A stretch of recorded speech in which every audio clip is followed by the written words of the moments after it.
قرضے لیے انہوں نے، قرضے لے کر ان کا سود واپس کرنے کے قابل نہیں رہے، وہ قرضے لے کے کھا گئے اور سود واپس نہیں کر سکے۔ ان عالمی اداروں نے پاکستان کو اپنے دباؤ میں جکڑ دیا ہے۔ وہ عالمی ادارے اکٹوپس ہیں۔ اکٹوپس وہ سمندری جانور جس کے 8 پاؤں ہوتے ہیں، چھوٹا سا جسا ہوتا ہے، بیچ میں 8 اس کے ہاتھ پاؤں ہوتے ہیں، اور وہ اپنے شکار کو جب گھیرتا ہے تو 8 ہاتھوں سے گھیر لیتا ہے۔ یہ محاورہ بن گیا ہے ان طاقتوں کے لیے جو چاروں طرف سے اور 8 جہت سے پاکستان کو یا پاکستان جیسی قوم کو اپنے چنگل میں جکڑ لیتے ہیں۔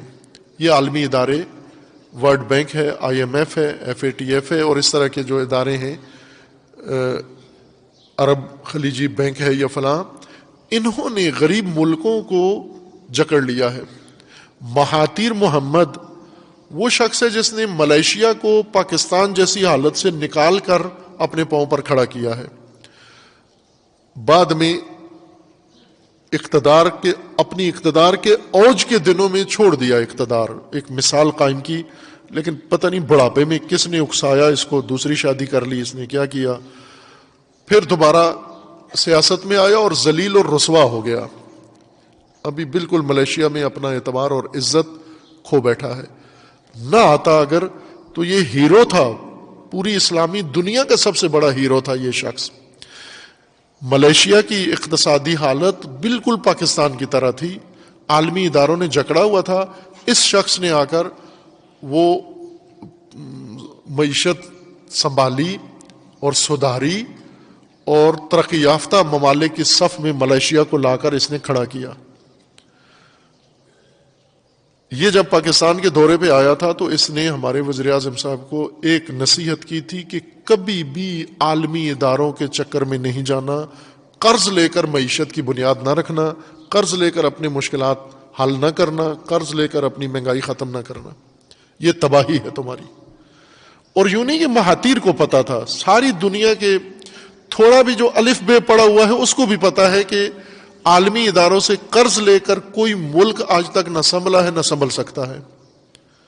پاکستان کی معیشت کی تباہی کی اساس یہ عالمی مالیاتی ادارے ہیں۔ انہوں نے ہمارے کرپٹ، ہمارے حرام خور حکمرانوں کو قرض دیے اور یہ لیتے گئے اور اڑاتے گئے اپنے خاندانوں پر، اپنی پارٹیوں پر، اپنے چہیتوں پر۔ ملک کے لیے، قوم کے لیے استعمال نہیں کیا وہ قرض، کوئی انفراسٹرکچر اقتصاد کا نہیں بنایا، لے کے سیاست کی اڑایا، کھایا اور بیرون ملک اکاؤنٹس بھرے، ملک کے اندر بھرے اور کھا پی کے ملک کو مقروض کر کے آج بیٹھے ہوئے ہیں۔ پاکستان ان کے اندر جکڑا ہوا ہے۔ یہ مالیاتی ادارے اس وقت پاکستان کو دباؤ ڈال کے سب کچھ کروا رہے ہیں۔ یہ اکٹوپس کی طرح پاکستان کے اوپر چھا گئے ہیں۔ عوام کو میڈیا نہیں بتاتا، شاید میڈیا کو اجازت نہیں ہے یا شعور نہیں ہے، یہ اصل حقیقت کھول کے عوام کے سامنے بیان کریں۔ ان مالیاتی اداروں نے پاکستان سے قرض واپس نہیں مانگا ہوا، سود، یہ پاکستان کو مجبور کرتے ہیں کہ ہماری جو سالانہ سود کی قسط ہے وہ آپ نے پوری کرنی ہے، اور قرضے ہر سال لیتے ہیں۔ ہر سال کے قرض کی سود کی ڈیٹ الگ الگ ہے، ایک سود کی ڈیٹ جنوری میں ہے، ایک سود کی ڈیٹ فروری میں ہے، ایک سود کی ڈیٹ مارچ میں ہے۔ پاکستان کو کھربوں روپیہ سود کی مد میں ہر مہینے ادا کرنا ہوتا ہے۔ انکم کہاں سے ہو، کہاں سے یہ پیسہ کمائیں تاکہ یہ سود دے سکیں؟ انکم کہیں سے بھی نہیں ہے۔ جو انکم والے ادارے تھے وہ سارے نابود ہیں، PIA نابود ہے، ریلوے نابود ہے، زرعی محکمہ نابود ہے۔ اب آپ دیکھ لیں، کپاس پیدا کرنے والا ملک انڈیا سے کپاس منگوا رہا ہے، سٹیل مل نابود ہے، جتنے کارخانے ہیں وہ سارے خسارے میں جا رہے ہیں۔ جہاں سے انکم ہونی تھی، جہاں سے پیسہ پاکستان کی حکومت کو ملنا تھا، بیت المال میں، خزانے میں پیسہ آنا تھا، وہ سب کچھ ملیا میٹ اور نابود ہے۔ کمی پوری کس سے کرتے؟ اور قرض لے لیں۔ گزشتہ قرض کی وجہ سے معیشت خراب ہوئی، نیا قرض لے کر معیشت کو سہارا دینے کی کوشش کی گئی۔ عالمی ادارے بتاتے ہیں کہ روپے کا ریٹ کیا ہونا چاہیے، کرنسی ریٹ تمہارا کیا ہونا چاہیے. عالمی ادارے بتا رہے ہیں کہ آپ کو اپنی اقتصادی پالیسیاں کیسے بنانی چاہیے. عالمی ادارے تعین کرتے ہیں کہ آپ کا وزیر کون ہونا چاہیے. عالمی ادارے جو وزیر اقتصاد، وزیر خزانہ بنواتے ہیں، اس وزیر خزانہ کا ماموریت و کام پاکستان کی معیشت سدھارنا نہیں ہوتا، عالمی اداروں کی قسط یقینی بنانا ہوتا ہے. حفیظ شیخ کو کیوں ہٹایا؟ قسط لیٹ کی اس نے. یہ ہے ہی ان کا ملازم ہے، قسط لیٹ کر دی، وقت پر ادا نہیں کی اس نے. اس لیے یہ ختم ہو، نیا وزیر آئے، نیا وزیر وزارت کی خوشی میں اب قسطیں پوری کرے گا. کیسے، کہاں سے قسط پوری کریں؟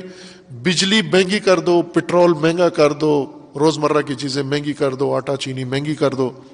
یعنی عوام پر یہ مہنگائی تھوپ کے وہاں سے قسط پوری کر کے ماہانہ سالانہ قسطیں آپ ان کو دیتے رہیں.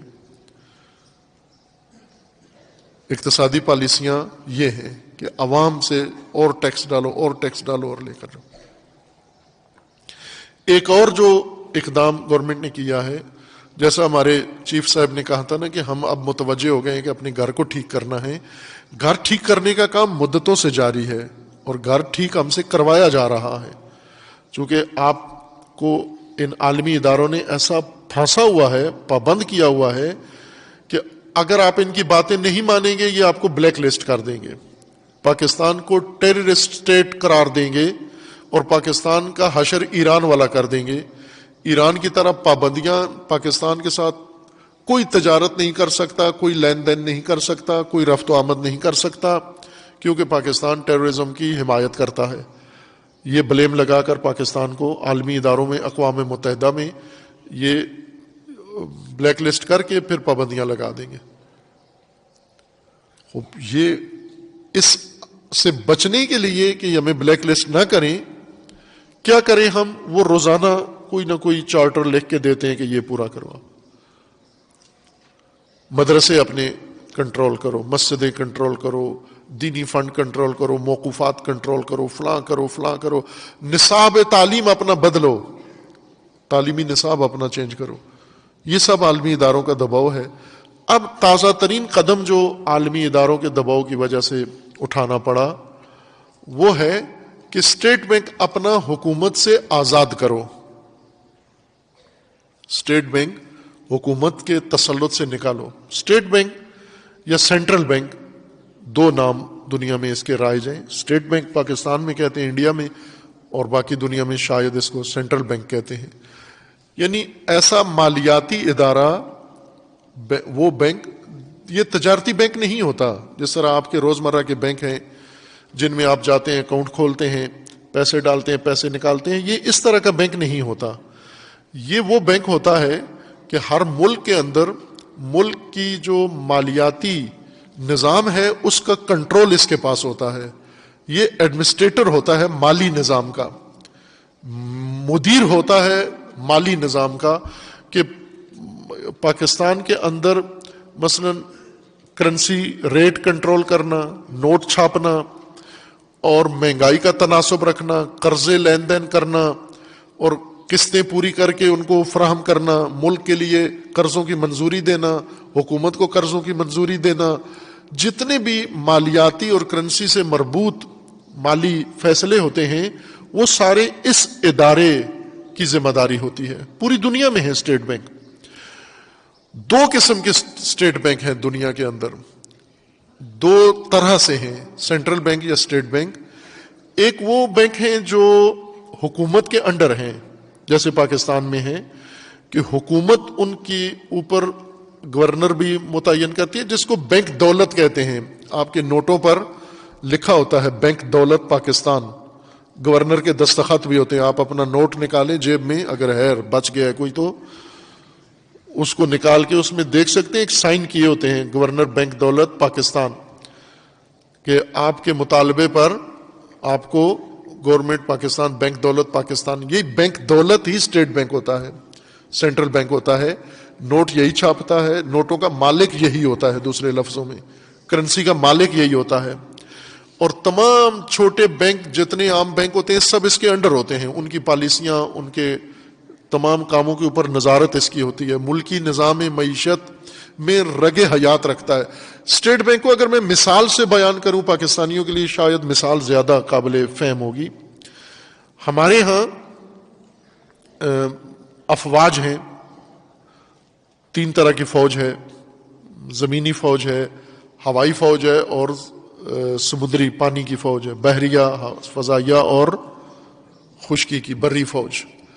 ان تینوں افواج کا ایک مرکز ہے GHQ ہیڈ کوارٹر، جہاں پر تینوں افواج کے تمام امور کی کمانڈ اس ہیڈ کوارٹر سے، اس سینٹرل دفتر سے ہوتی ہے. چیف آف آرمی سٹاف بنتے ہیں جن کے انڈر یہ ساری افواج آ جاتی ہیں. ہر سپاہی، ان کی بھرتیاں، ان کی تنخواہیں، ان کے پروموشن، ان کی ترقیاں، دفاعی کام، اسلحہ خریدنا، بیچنا، فلاں، یہ سب ہیڈ کوارٹر کے GHQ کے انڈر آتا ہے. مالی طور پر مالیاتی سسٹم میں سینٹرل بینک یا اسٹیٹ بینک کا درجہ GHQ والا ہے. اقتصادی نظام میں، مالی نظام میں یہ ہیڈ کوارٹر ہوتا ہے. مالی سسٹم کی رگ نبض اس کے ہاتھ میں ہوتی ہے. کچھ ممالک ایسے ہیں جن میں یہ بینک حکومت کے انڈر ہوتا ہے. کچھ بینک ایسے ہوتے ہیں کہ جہاں پر یہ حکومتی ادارہ نہیں سمجھا جاتا بلکہ یہ ریاستی ادارہ ہوتا ہے. ریاستی ادارے وہ ہوتے ہیں جو اسٹیٹ کے ادارے شمار ہوتے ہیں، جن میں سے ایک حکومت ہوتا ہے. حکومت، گورنمنٹ، انتظامیہ. جیسے ابھی ہماری گورنمنٹ ہے، وزیر اعظم صاحب عمران خان صاحب وزیر اعظم ہیں اور ان کی کابینہ ہے، وزیر ہیں، یہ حکومت ہے. ریاست کے اداروں میں سے ریاست چلانے کے لیے ایک ادارہ حکومت ہے، ایک ادارہ عدلیہ ہے، یہ ریاستی ادارہ ہے عدلیہ. ایک ادارہ فوج ہے، یہ ریاستی ادارہ ہے. ایک ادارہ مثلا انٹیلیجنس، ہماری کمپنیاں ہیں، یہ ریاستی اداروں میں شمار ہوتے ہیں. یعنی حکومت انہیں نہیں چھیڑ سکتی، حکومت ان کے فیصلے نہیں کر سکتی، ان کا اپنا سسٹم ہوتا ہے حکومت کی طرح. حکومت صرف ان کو تنخواہیں دے سکتی ہے، مراد دے سکتی ہے، سہولتیں، چونکہ حکومت کا کام ہی خدمت کرنا ہے ریاست کی اور عوام کی. خدماتی ادارہ حکومت کہلاتا ہے. یہ ان کو سروسز دیتے ہیں. مثلا دفاع کا سارا کام فوج کے حوالے ہے، حکومت کا کام فوج کو دفاع کے لیے، اسلحے کے لیے پیسہ دینا ہے، لیکن باقی دفاع کیسے کرنا ہے یہ حکومت کا کام نہیں ہوتا، یہ فوج نے خود کرنا ہوتا ہے. اسی طرح بینک میں مالیاتی طور پر بینک ریاستی ادارہ ہے. کچھ ملک ایسے ہیں جن میں یہ ریاستی ادارہ ہے، حکومت کے پیرالل، حکومت کے موازی ہے. اور کچھ ملک ایسے ہیں جن میں یہ حکومت کے انڈر ہے، یہ ادارہ حکومت کے زیر سرپرستی کام کر رہا ہوتا ہے. جیسے پاکستان ہے، جیسے ہندوستان ہے، جیسے ایران ہے، یہ وہ ممالک ہیں جن کے اسٹیٹ بینک، یا جیسے سعودی عرب ہے، عرب ملک ہیں، ان سب کے اندر اسٹیٹ بینک ہے. اور یہ اسٹیٹ بینکس سارے حکومت کے انڈر ہیں، حکومت کا حصہ ہیں، حکومت کا جز ہیں. یعنی حکومت ان کو پالیسیاں دیتی ہے، ان کا جو گورنر ہوتا ہے حکومت کا ملازم ہوتا ہے. کچھ ممالک ایسے ہیں جن میں اسٹیٹ بینک آزاد ریاستی ادارہ ہوتا ہے، حکومت کے تابع نہیں ہوتا، حکومتیں بدلتی رہیں، یہ ادارہ اپنی جگہ چل رہا ہوتا ہے، اس کا ایک اپنا، جیسے عدلیہ ہے. پاکستان میں حکومت بدل جاتی ہے، الیکشن ہوتے ہیں، سارے زیر و زبر ہو جاتے ہیں، جج اپنی جگہ کام کر رہے ہوتے ہیں، یا پولیس اپنی جگہ کام کر رہی ہوتی ہے، چونکہ وہ ریاستی ادارہ ہے. اب پاکستان کو عالمی اداروں نے یہ دباؤ ڈالا ہے کہ آپ اپنا اسٹیٹ بینک حکومت کے تسلط سے آزاد کریں، اس کو ریاستی ادارہ بنایا. اسٹیٹ بینک ہے، گورنمنٹ بینک نہیں ہونا چاہیے یہ.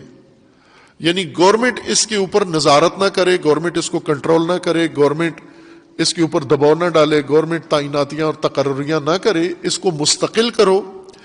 ان ممالک کی طرح جیسے بعض یورپی ممالک کے اندر ان کا سینٹرل بینک مستقل ہے. جن ممالک میں قانون کی حکمرانی ہے، جن ممالک میں اسٹیٹ کا ایک اپنا باقاعدہ نظام سسٹم چلا ہوا ہے، بنا ہوا ہے، ان میں ریاستی ادارے اپنی کام کرتے ہیں، حکومت اپنا کام کرتی ہے. لیکن جن ممالک کے اندر یہ سارے گتھم گتھا ہیں، ہر ادارے کے اندر گھسا ہوا ہے، ہر ادارے کے تحت کام کرتا ہے، ان میں یہ مستقل بینک یہ ان ممالک کے لیے تباہی ہے. مستقل ہونے کا مطلب یہ ہے کہ عالمی مالیاتی اداروں کے انڈر چلا جائے گا یہ، یعنی اسٹیٹ بینک، حکومت کچھ بھی نہیں اس سے حساب کتاب لے سکتی، آئی ایم ایف اس سے حساب کتاب لے گی اور اس کا بندہ بھی آئی ایم ایف بھرتی کرے گی۔ اب آپ کا دفاعی خرچہ جتنا ہے وہ اسٹیٹ بینک نے کرنا ہے، مہنگائی کا تناسب، کرنسی کا ریٹ اور تمام ٹرانزیکشن پیسے کی، اور چھوٹے بینک جتنے بھی تجارتی بینک ہیں یہ سب کے سب اسٹیٹ بینک کے انڈر ہوں گے، اور اسٹیٹ بینک آرڈر کہاں سے لے گا؟ عالمی مالیاتی اداروں سے لے گا۔ اور اس طرح پاکستان کے رگ حیات، یہ رگ حیات ہے اسٹیٹ بینک، یہ حکومت سے منتقل ہو جائے گی عالمی اداروں کو۔ یہ انہوں نے دباؤ ڈال کے پاکستان سے کام کروا رہے ہیں، اس کے بارے میں آج کابینہ میں لے دے ہے، بعض وزیر ڈٹے ہوئے ہیں کہ یہ نہ کریں، اس میں ہماری موت ہے، حکومت کے ہاتھ کٹ جائیں گے، پاؤں کٹ جائیں گے، اور باقی اداروں کو بھی تشویش ہے کہ یہ کام اگر کر دیا ہم نے تو پھر بہت عاجز ہو جائیں گے، مجبور ہم ہو جائیں گے، دوسروں کے رحم و کرم پر ہو جائیں گے، پھر ہمارے ہر چیز کا ڈیسیجن عالمی اداروں نے لینا ہے، ہم خود اپنے ملک میں۔ پھر دوسری یہ چیز ہوگی کہ کوئی چیز پاکستان کی سیکرٹ نہیں رہے گی، کوئی معاملہ، مثلا پاکستان کیا اسلحہ خرید رہا ہے اپنے ایٹمی جوہری توانائی بڑھانے کے لیے، کیا پاکستان کر رہا ہے پلاننگ، یہ سب دوسروں کی نظروں میں آ جائے گا۔ سیکریسی اسی صورت میں رہتی ہے کہ یہ پالیسیاں مخفی رہیں، اور ہر ملک مخفی رکھتا ہے، خفیہ ہوتی ہیں یہ معلومات، ملک کے اندر بھی کسی کو پتہ نہ چلے کہ آپ کا دفاعی منصوبہ کیا ہے، آپ کی دفاعی پلاننگ کیا ہے، آپ کیا کیا کر رہے ہیں، تاکہ دشمن کو معلوم نہ ہو۔ جی ایچ کیو میں اگر دشمن آ بیٹھے، جی ایچ کیو میں اگر انڈیا کا کوئی جرنیل آ بیٹھے پاکستان کے جی ایچ کیو میں، پاکستان کی سلامتی کا کیا بنے گا؟ اسی طرح ہے کہ اگر عالمی بینک اور عالمی مالیاتی ادارے اپنے بندے اسٹیٹ بینک میں لا کے لگا دیں تو یہی حال ہوگا جو میں نے مثال دی ہے کہ اگر جی ایچ کیو میں خدا نخواستہ دشمن ملک کا کوئی فرد آ کر جی ایچ کیو میں بیٹھ جائے، یہ ایسے ہی ہے جیسے مالیاتی ادارے میں آ کر بیٹھ جائے گا۔ یہ وہ بحران ہے جو حل اپنی طرف سے مسائل حل کر رہے ہیں، لیکن مسائل آگے بڑھ رہے ہیں۔ وقف کے لیے اسی طرح کا ایک انہوں نے قانون بنایا ہے جو پریشان کن ہے۔